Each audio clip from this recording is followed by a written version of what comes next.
কি মা, তুমি ওদের বলছো এসি ঘরে যেতে আর আমাকে কাজ করতে বলছো? এই ওদের সঙ্গে নিজেকে তুলনা করো না। মেঘনার ডিগ্রি সম্পর্কে ধারণা আছে? ইন্টারন্যাশনাল স্কুলে ও কাজ করে, প্রিয়া এমএনসি তে কাজ করে, আর তুমি বলার মতো একটা কাজও করো না।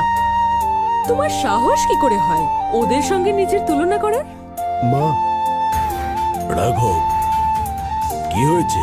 কিসের কথা কাটাকাটি হচ্ছে? বাবা, মা ওদের বললো বিশ্রাম নিতে আর আমাকে বললো রান্নার লোকেদের সাথে গিয়ে কাজ করতে।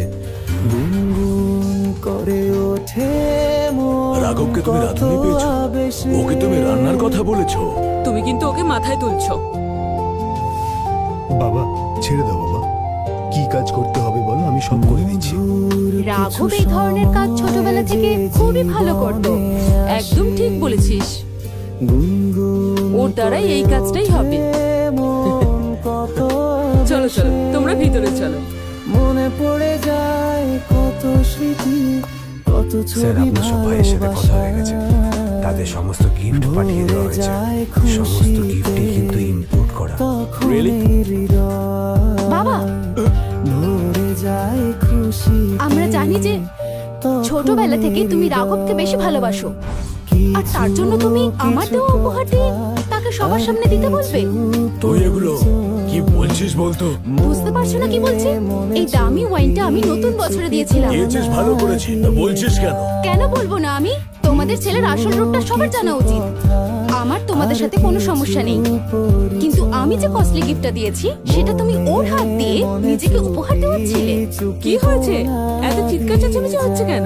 মা, তুমি নিজেই দেখো। এটা নিউ ইয়র্ক থেকে আনা খুবই মূল্যবান একটা ওয়াইন না? এটা এখানে কি আনলো এভাবে? এই সবকিছু বাবার কাণ্ড।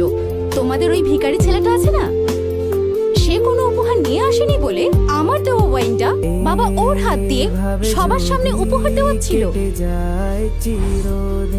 এসব কি বলছে ও? রাঘব কোথায়? রাঘব, রাঘব, বলো মা, কি হয়েছে? কি করছো তুমি? হ্যাঁ, আমি আবার কি করলাম? তাহলে তুমি তোমার ভুল স্বীকার করবে না, তাই তো? ঠিক আছে, ভুলটা আমার ছিল। আমার জন্য ওকে কেন কথা শোনাচ্ছ? এরকম কেন করছো বাবা? আমি তো তোমাকে বললাম যে আমার এই গিফট লাগবে না।